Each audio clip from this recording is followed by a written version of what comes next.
Hello everyone, welcome back to our channel Fight for Your Dreams. So let's fight with me. I am Amandeep. As you know, NCERT class 6 की history हम cover कर रहे हैं, तो उसी series में आज हम चैप्टर नंबर 6 पर पहुंच गए हैं। आई होप आपको पीछे वाले सभी चैप्टर अच्छे से समझ आए होंगे, आपने इन्जॉय किया होगा। ठीक है, अगर आपको कुछ समझ नहीं आता है तो आप प्लीज़ मुझे कमेंट कर दिया करें, और अगर वीडियो देखते हैं तो वीडियो स्टार्ट होती है तो आप पहले लाइक कर दिया करें। इससे क्या मोटिवेशन बना रहता है, मुझे भी इंकरेजमेंट मिलता है कि मैं वीडियो बनाऊँ। ठीक है, तो वीडियो बनाना मेरे लिए बहुत मुश्किल है क्योंकि ये इजी वर्क नहीं है कि वीडियो बनाना, रिकॉर्ड करना थोड़ा टिपिकल सा है, क्योंकि पहले ये किया नहीं है, बट अब कर रहे हैं। तो आप प्लीज़ थोड़ा आप भी मोटिवेट करने की कोशिश करें, प्लीज़ लाइक कर दिया करें, शेयर कर दिया करें। ओके, तो स्टार्ट करते हैं चैप्टर नंबर 6, नए प्रश्न नए विचार। तो ये चैप्टर बुद्ध की कहानी से स्टार्ट होता है। ठीक है, और ये हमें बुद्ध काल के बारे में सूचना देता है, बुद्ध काल के बारे में जानकारी देता है, बेसिक नॉलेज हमें पता चलती है। तो स्टार्ट करते हैं। अनगा निकली शहर पर। अनघा आज पहली बार अपने विद्यालय की ओर से शहर पर जा रही थी। इसके लिए उसने देर रात पुणे से वाराणसी की ट्रेन पकड़ी। स्टेशन पर अनघा को छोड़ने उसकी माँ ने अध्यापिका से कहा कि बच्चों को बुद्ध के बारे में बताने के साथ साथ में, जब आप बुद्ध के बारे में बताएंगे तब उन्हें सारनाथ भी दिखाने ले जाइएगा। ठीक है, तो स्टार्ट करते हैं बुद्ध की कहानी। कौन थे बुद्ध, कहाँ उनका जन्म हुआ, ठीक है, कब हुआ। बौद्ध धर्म के संस्थापक सिद्धार्थ थे। ठीक है, बौद्ध धर्म के संस्थापक कौन थे? सिद्धार्थ थे, जिन्हें गौतम के नाम से जाना जाता था। उनका जन्म कब हुआ था? लगभग 2500 वर्ष पूर्व हुआ था। कब हुआ था जन्म? 2500 वर्ष पूर्व।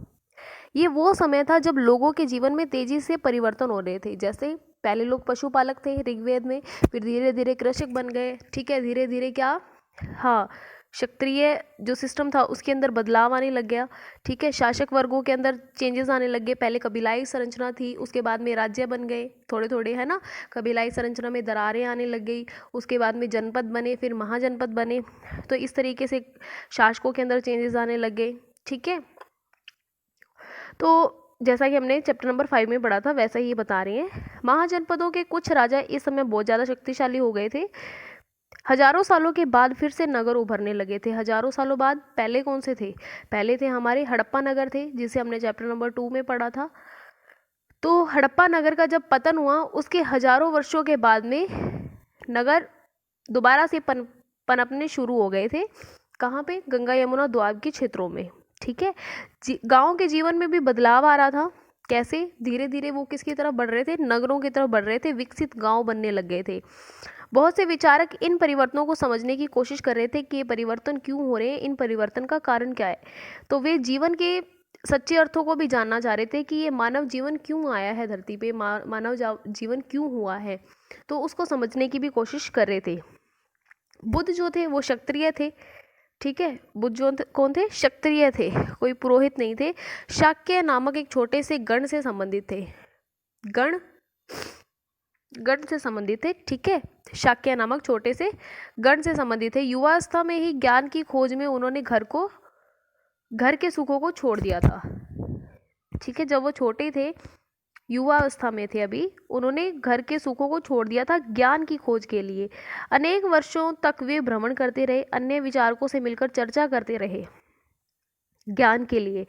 ठीक है, अंत ज्ञान प्राप्ति के लिए उन्होंने स्वयं ही रास्ता ढूंढने का निश्चय किया। मतलब पहले तो वो उन्होंने सोचा कि मुझे कोई ज्ञान दे देगा, मुझे इसके बारे में जानकारी मिल जाएगी जिससे मुझे संतुष्टि मिल जाएगी, लेकिन उन्हें संतुष्टि नहीं मिली। तो उन्होंने क्या किया, वो खुद ही रास्ता ढूंढने के लिए चल पड़े। इसके लिए उन्होंने बोध गया, जो कि आज के बिहार में है, बोध गया में एक पीपल के नीचे कई दिनों तक तपस्या की। ठीक है, और उनको क्या मिल गया? ज्ञान प्राप्त हो गया। इसके बाद से बुद्ध के रूप में वो जाने जाने लगे। कौन? सिद्धार्थ, जिनको गौतम कहा जाता था। ठीक है, क्लियर है। यहाँ से वे वाराणसी के निकट सारनाथ गए। पहले उन्हें ज्ञान मिल गया, कहाँ पे? बोध गया बिहार में। फिर वो वाराणसी के निकट स्थान, वाराणसी के पास में ही था, सारनाथ गए, जहाँ उन्होंने पहली बार उपदेश दिया। ठीक है, अपने विचारों को प्रकट किया, बताया लोगों को। कुशीनारा में मृत्यु से पहले का शेष जीवन उन्होंने पैदल ही एक स्थान से दूसरे स्थान पर यात्रा की। ठीक है, उन्होंने कहाँ पर उनकी मृत्यु हुई? कुशीनारा में। ठीक है, वो पैदल यात्रा करते थे एक स्थान से दूसरे स्थान पर और लोगों को शिक्षा देने में दिन व्यतीत कर देते थे। ठीक है, आई होप आपको ये पूरा पॉइंट समझ आ गया होगा बुद्ध के बारे में। क्लियर है? आई होप आपको अच्छे से समझ आया होगा। बुद्ध ने शिक्षा दी, क्या शिक्षा दी? वो लोगों को शिक्षा देते थे दिन भर। तो क्या शिक्षा देते थे? कि जो जीवन है वो कष्टों और दुखों से भरा हुआ है और ऐसा हमारी इच्छा और लालसाओं के कारण होता है जो हमेशा पूरी नहीं होती। कोई भी एक इच्छा है, आप कोई भी एक छोटी सी इच्छा ले लीजिए, वो अगर आपकी पूरी होगी तो आपकी और इच्छा बढ़ेगी। ठीक है, ऐसा नहीं है कि वो इच्छा पूरी हो गई और आपकी कोई और इच्छा होगी ही नहीं।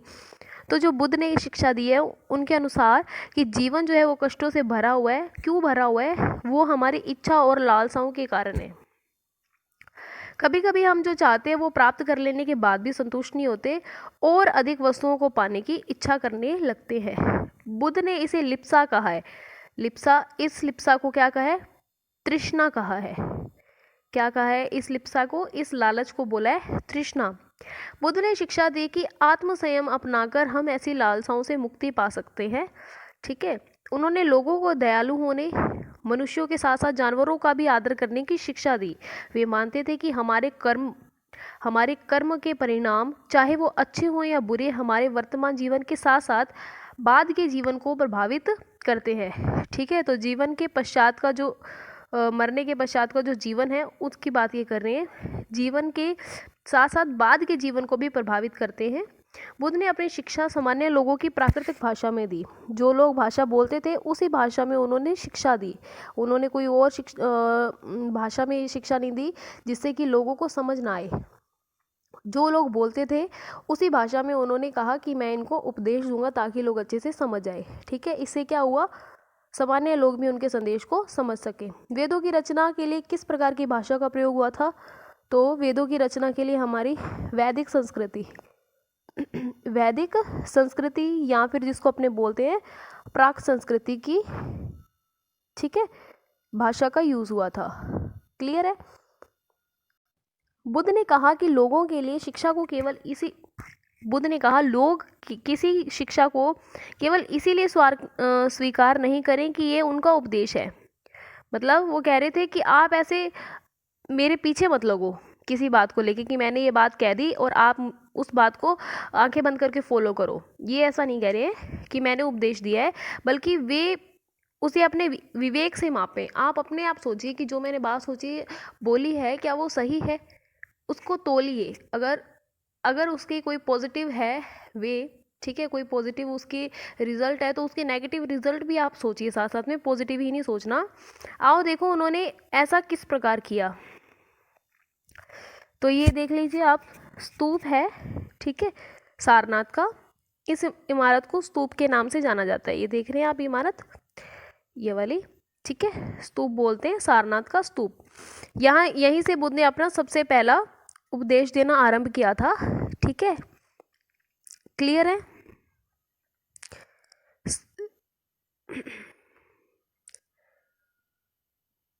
ठीक है, ये हम पढ़ लेते हैं। कीसा गोमती की कहानी है बहुत अच्छी। यह युद्ध के विषय में एक प्रसिद्ध कहानी है, बुद्ध के विषय में एक प्रसिद्ध कहानी है। एक समय की बात है, कीसा गोमती नामक एक स्त्री का पुत्र जो है वो मर गया। इस बात से वो इतनी दुखी हुई कि अपने बच्चे को गोद में लिए नगर की सड़कों पर घूम रही थी और लोगों से प्रार्थना कर रही थी कि कोई उसके पुत्र को जीवित कर दे। एक भला व्यक्ति उसे बुद्ध के पास ले गया। बुद्ध ने कहा, मुझे एक मुट्ठी सरसों के बीज की लाकर दो, मुट्ठी, ठीक है, एक मुट्ठी सरसों के बीज की लाकर दे दो, मैं तुम्हारे पुत्र को जीवित कर दूंगा। कीसा गोमती बहुत खुश हुई, पर जैसे ही यह बीज लाने के लिए जाने लगी तभी बुद्ध ने उसे रोका और कहा कि ये बीज एक ऐसे घर से मांग कर लाओ जहाँ किसी की मृत्यु ना हुई हो। कीसा गोमती एक दरवाजे से दूसरे दरवाजे गई, लेकिन जहाँ भी गई उसने पाया कि हर घर में किसी न किसी के माता पिता, बहन भाई, पति पत्नी, बच्चे, चाचा चाची, दादा दादी की मृत्यु हुई थी। तो बुद्ध दुखी माँ को क्या शिक्षा देने की कोशिश कर रहे थे? तो अपने को पता चल रहा है कि जो मृत्यु है वो जीवन का एक सच है। ठीक है, मृत्यु तो आनी है, चाहे आ जाए चाहे कल आए, इसे कोई भी टाल नहीं सकता और मरने के बाद में कोई किसी को जीवित नहीं कर सकता। तो इसको स्वीकार हमें कर लेना चाहिए जो दुख हमें मिल रहे हैं। ठीक है, उपनिषद क्या होते हैं? जिस समय बुद्ध उपदेश दे रहे थे उसी समय से उसी समय या फिर उससे थोड़ा पहले अन्य चिंतक भी कठिन प्रश्नों का उत्तर ढूंढने की कोशिश कर रहे थे। ठीक है, उनमें से कुछ मृत्यु के बाद के जीवन के बारे में जानना चाहते थे, जबकि अन्य यज्ञों की उपयोगिता के बारे में जानने को उत्सुक थे। वो जानना चाहते थे कि मरने के बाद में क्या होता है, सॉरी, जीवन जब खत्म हो जाता है, लोग मर जाते हैं, तब क्या होता है। ठीक है, मृत्यु का बाद का जो जीवन होता है। ठीक है, और यज्ञ क्यों किए जाते हैं, यज्ञों से क्या लाभ है, तो इन सब के बारे में जानने की कोशिश कर रहे थे। इनमें से अधिकांश चिंतकों का ये मानना था कि विश्व में कुछ तो ऐसा है जो स्थायी है और जो मृत्यु के बाद में बचा रहता है। दुनिया में ऐसी कुछ चीज़ है जो मरने के बाद में भी बची रहती है। उन्होंने इसका वर्णन क्या किया, आत्मा के रूप में किया या ब्रह्मा सार्वभौम आत्मा के रूप में किया। ठीक है, क्या बोला उन्होंने कि वो आत्मा है, ब्रह्मा है, सार्वभौम आत्मा है। ठीक है, जो मृत्यु के बाद में भी इस दुनिया में जीवित रहती है। वे मानते थे कि अंत आत्मा तथा ब्रह्मा जो है वो एक ही है। जो हमारे अंदर आत्मा है और जो ब्रह्मा है वो एक ही है। ऐसे कई विचारों का संकलन उपनिषदों में हुआ। उपनिषद उत्तर वैदिक ग्रंथों का हिस्सा थे। उपनिषद जो वैदिक काल के बाद में लिखे गए थे ये। ठीक है, उपनिषद का शाब्दिक अर्थ होता है गुरु के पास बैठना। उपनिषद का मतलब क्या होता है, उप होता है, ठीक है, उपनिषद गुरु के पास बैठना। ठीक है, इन ग्रंथों के अंदर क्या था, अध्यापकों और विद्यार्थियों के बीच बातचीत का संकलन है। प्राय ये विचार सामान्य वार्तालाप के रूप में प्रस्तुत होते थे। तो उपनिषद क्या होते थे, जो ग्रंथों के बारे में, यज्ञों के बारे में जो बातें विचार शिक्षकों और उनके विद्यार्थियों के बीच में जो होती थी, ठीक है, उनके छात्रों के जो बीच में होती थी, और उसका जो रिजल्ट निकलता था उसको लिख दिया जाता था उपनिषदों में। ठीक है, इससे क्या बना, उपनिषदों का वर्णन हो गया। ठीक है, क्लियर है।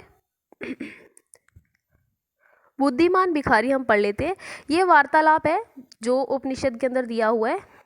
ठीक है, कौन सा उपनिषद है ये, छांदोग्य। ठीक है, छांदोग्य नामक उपनिषद के अंदर ये कहानी दी हुई है।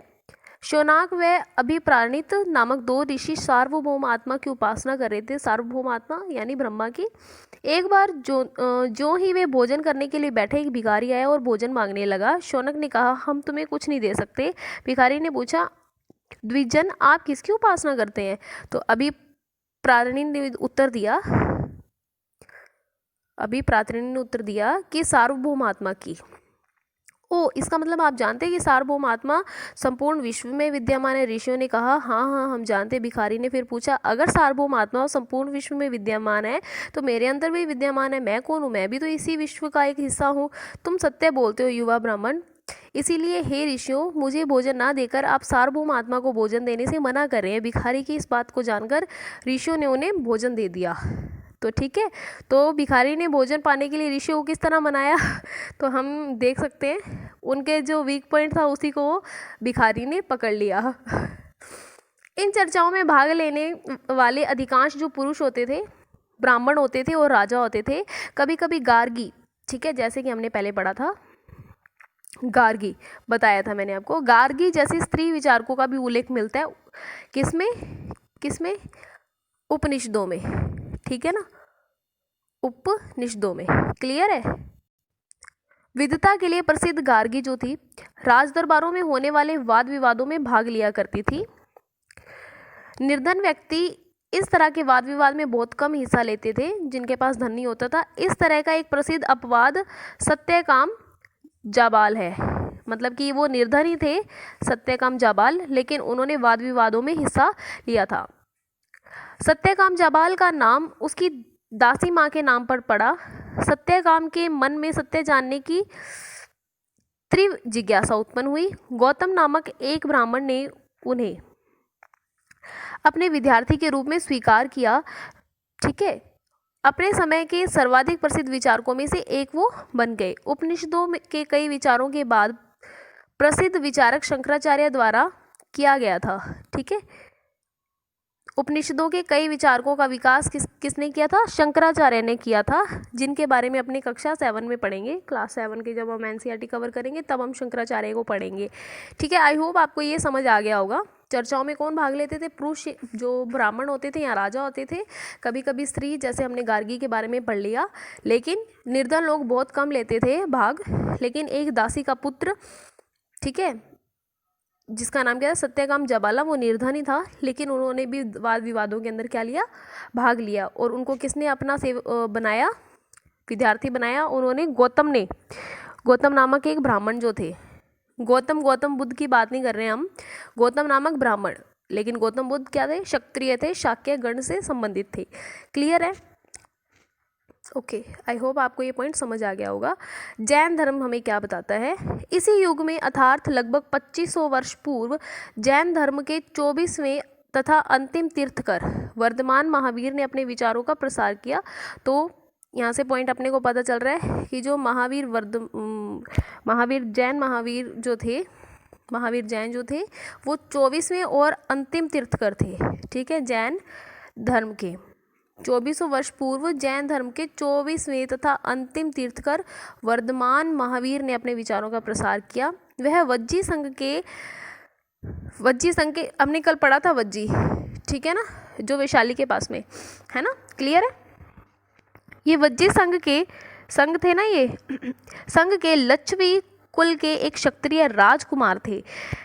तो हमने क्या देखा? कॉमन, जो हमारे बुद्ध थे वो भी क्षत्रिय थे और जो हमारे महावीर जैन है वो भी क्षत्रिय थे।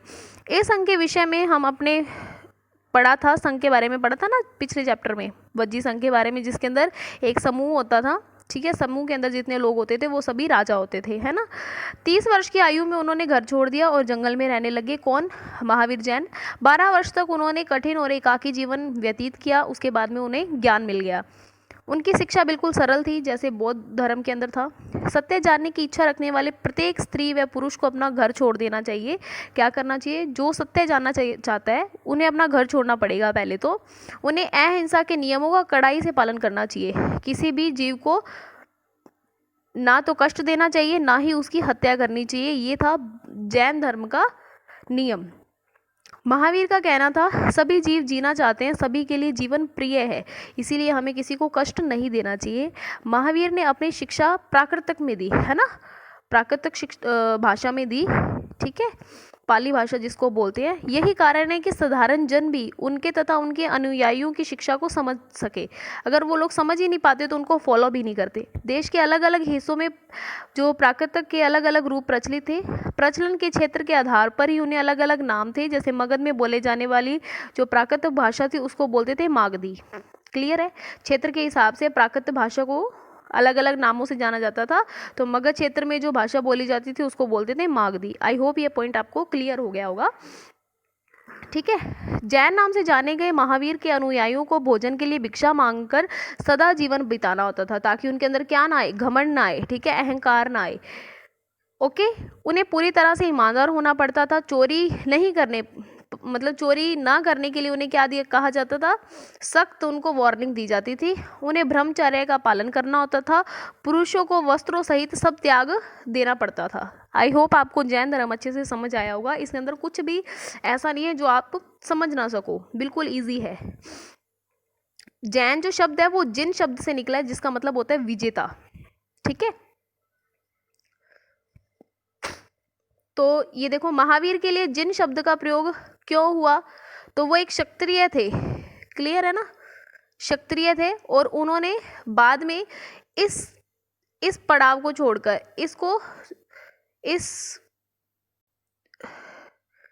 इस वर्ण को छोड़कर ये कहाँ आ गए? बाद में चिंतित वर्ग में आ गए, है ना, चिंतन वाले वर्ग में जिसको बोलते हैं, चिंतन वर्ग में आ गए, है ना। और इन्होंने किस पर विजय पाई? सत्य पर, है ना। इन्होंने सत्य को समझा। जीवन की जो परेशानियां थी, जीवन की जो कठिनाइयां थी और जीवन से संबंधित जो प्रश्न थे उन पर इन्होंने क्या पाई? विजय पाई। तो इसीलिए इनका जिन शब्द का इन पर प्रयोग हो रहा है नाम का। आई होप आपको ये पॉइंट समझ आया होगा। अधिकांश व्यक्तियों के लिए ऐसे कड़े नियमों का पालन करना कठिन था। कैसे? किन लोगों के लिए? जैसे कि जो हमारे किसान होते हैं, किसानों को तो कीटनाशक दवाइयों का छिड़काव करना पड़ता है फसलों की देखभाल करने के लिए, तो वो इन नियमों का कैसे पालन करेंगे। फिर भी हजारों व्यक्तियों ने इस नई जीवन शैली को जानने और सीखने के लिए अपने घरों को छोड़ दिया था। कई अपने घरों में ही रहते थे, और जो भिक्षु और भिक्षुणियाँ होती थी, वो लोग जब अपना भोजन लेने आते थे भिक्षा मांगने के लिए, उनको भोजन प्रदान करके उनकी सहायता करते थे। मुख्यतः व्यापारियों ने जैन धर्म का समर्थन किया। व्यापारियों ने क्या किया, जैन धर्म को समर्थन दिया। किसानों के लिए इन नियमों का पालन करना कठिन था, क्योंकि फसल की रक्षा के लिए उन्हें कीड़े मकोड़ों को मारना पड़ता था।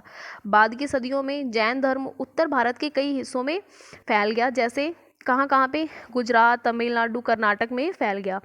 महावीर तथा उनके अनुयायियों की शिक्षा कई शताब्दियों तक मौखिक रूप में रही। मतलब कि पहले जब महावीर थे और उनके अनुयायी थे, वो अपनी शिक्षाएं देते थे मौखिक रूप में देते थे, लिखित रूप में नहीं देते थे। क्लियर है। वर्तमान रूप में जैन धर्म की जो शिक्षाएं हैं लगभग 1500 वर्ष पूर्व गुजरात के वल्लभी नामक स्थान पर लिखी गई थी। ठीक है, क्लियर है। 2500 साल पहले की हम बात कर रहे हैं जब ये स्टार्ट हुआ था, लेकिन 1500 साल पहले गुजरात के वल्लभी नामक स्थान पर लिखी गई थी। क्लियर है। आई होप आपको समझ आ गया होगा। वल्लभी की लोकेशन मैं स्क्रीनशॉट लेकर टेलीग्राम में सेंड कर दूंगी। क्लियर है।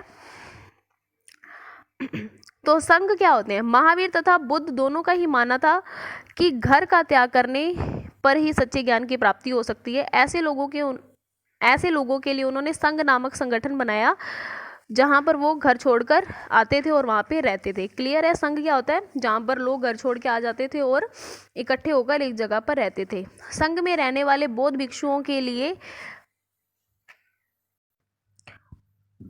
जो नियम बनाए गए थे, उन नियमों को क्या कहते थे, विनय पिटक। विनय पिटक, ठीक है। विनय पिटक ग्रंथ था, उसके अंदर इन्होंने उन नियमों को लिख दिया। संघ में रहने वाले जो बौद्ध भिक्षु थे, उनके लिए बनाए गए जो नियम थे विनय पिटक ग्रंथ में मिलते हैं हमें। ठीक है, विनय नियम। ओके, विनय पिटक से हमें पता चलता है, विनय पिटक से, कि संघ में पुरुष और स्त्रियों को अलग अलग रखा जाता था। उनके अलग अलग रहने की व्यवस्था की गई थी। सभी व्यक्ति संघ में प्रवेश ले सकते थे। हालांकि संघ में प्रवेश लेने के लिए बच्चों को अपने माता पिता से, दासों को अपने स्वामी से, राजा के यहाँ काम करने वाले लोगों को राजा से, कर्जदारों को अपने देनदारों से अनुमति लेनी होती थी। एक स्त्री को इसके लिए अपने पति से अनुमति लेनी होती थी। क्लियर है। तो ऑलमोस्ट सभी को लेनी पड़ेगी अनुमति तो। ठीक है। संघ में प्रवेश लेने वाले स्त्री पुरुष बहुत सादा जीवन जीते थे। वे अपने अधिकांश समय ध्यान में व्यतीत करते थे।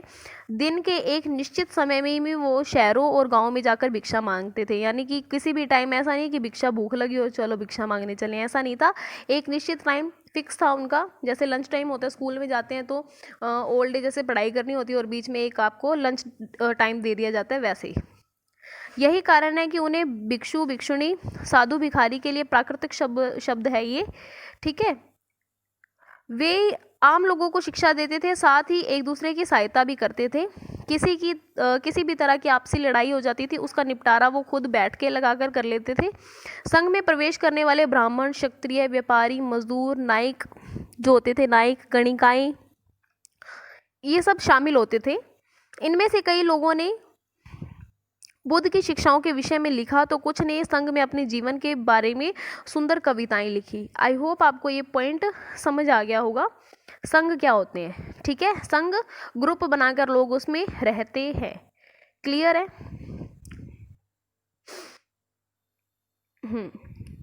तो पिछले जो संघ था, पिछली बार हमने जो संघ पढ़ा था और अब जो संघ पढ़ रहे हैं, तो उसके अंदर क्या भिन्नताएं हैं।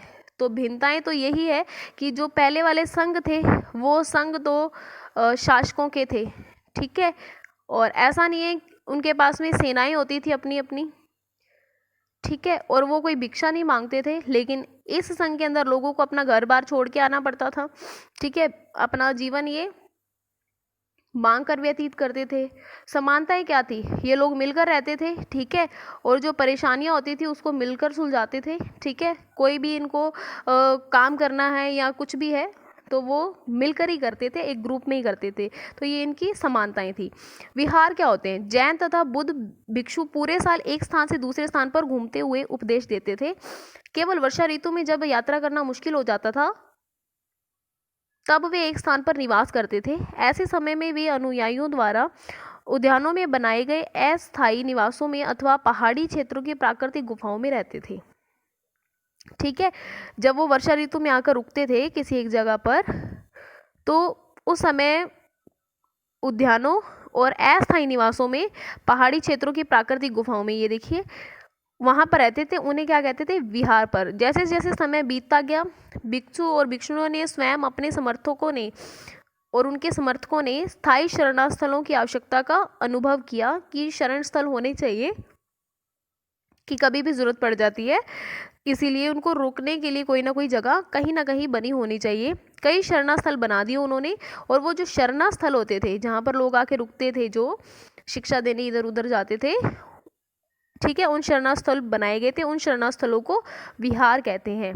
ठीक है, शुरुआत में तो विहार जो होते थे लकड़ी के बनाए जाते थे, बाद में इनका निर्माण ईंटों का प्रयोग होने लगा। तो ये विहार और जो हमने पढ़े हैं संघ, इनके बारे में आप कला और संस्कृति में भी पढ़ोगे। ठीक है, तो जब हम कला और संस्कृति कवर करेंगे, कर ही रहे हैं वैसे हम एंशिएंट हिस्ट्री वाली बुक में, साथ साथ नहीं कवर हो रही है। तो जो आरंभ में जो विहार और लकड़ी के होते थे, बाद में इनका निर्माण ईंटों से होने लग गया था।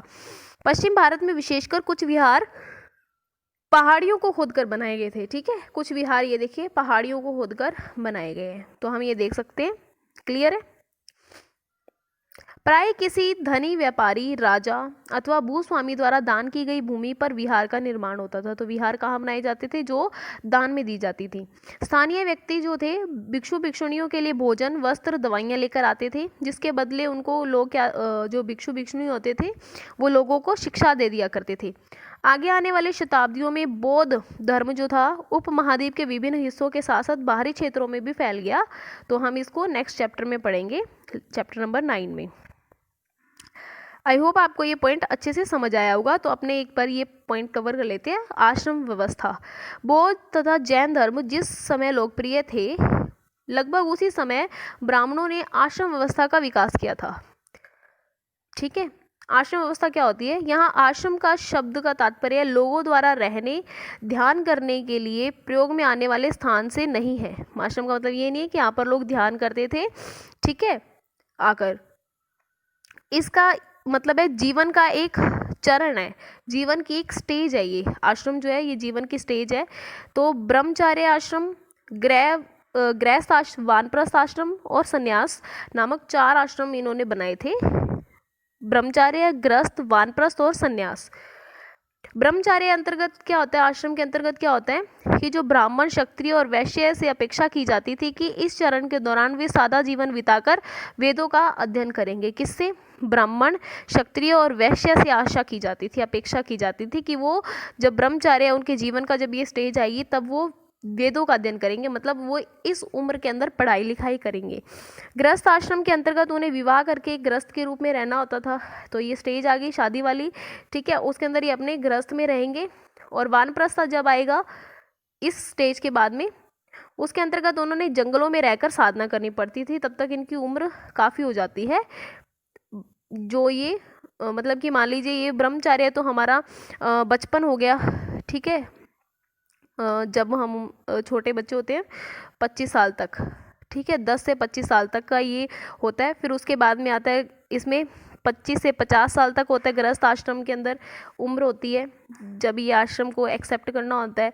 और वानप्रस्थ के अंदर 50 से 75 वर्ष की आयु, ठीक है, इसके अंतर्गत वो जंगलों में रहते हैं इस उम्र के अंदर। और कुछ तो सन्यासी त्याग कर क्या बन जाते हैं, सब कुछ त्याग कर सन्यासी बन जाते हैं। ठीक है, तो आश्रम व्यवस्था ने लोगों को अपने जीवन के कुछ हिस्सा ध्यान लगाने पर बल दिया। तो लगभग हिस्सा गृहस्थ जो था उसके अंदर छोड़कर बाकी सारे जो 3 पढ़े थे हमने, ब्राह्मण वाला, ब्रह्मचर्य और वानप्रस्थ और संन्यास जो था आश्रम, इसके अंदर तो ध्यान ही लगाना होता था। प्राय स्त्रियों को वेद पढ़ने की अनुमति नहीं थी और उन्हें अपने पतियों द्वारा पालन किए गए आश्रमों का ही अनुसरण करना होता था। ठीक है, तो आप इस वाले क्वेश्चन को आप कवर करोगे। संघ के जीवन से आश्रमों की ये व्यवस्था किस तरह भिन्न थी? संघ हमने जो अभी कवर किए हैं, ठीक है, जहाँ पर लोग अपना घर बार छोड़ कर आते थे। यहाँ किन वर्णों का उल्लेख हुआ है? ठीक है, वर्णों के बारे में बताना है। और क्या सभी 4 वर्णों को ये आश्रम व्यवस्था अपनाने की अनुमति थी। तो हमने ये पढ़ लिया है। देखिए यहाँ पर साफ साफ दिया हुआ है 4 वर्ण, यहाँ पर शूद्र वर्ण का वर्णन नहीं दिया हुआ है, ठीक है ना। 3 वर्ण यहाँ पर दिए हैं, तो इसी के अंदर आपको पूरे आंसर मिल जाएंगे। तो ये आंसर आप मुझे कमेंट बॉक्स में लिख के सेंड कर दें। और आई होप आपको ये पूरा चैप्टर समझ आया होगा। तो अगर आपको कोई प्रॉब्लम आए तो आप मुझे कमेंट लिख दें, ठीक है। और मिलते हैं कल एक नए चैप्टर के साथ में। तब तक के लिए बाय, टेक केयर, जय हिंद।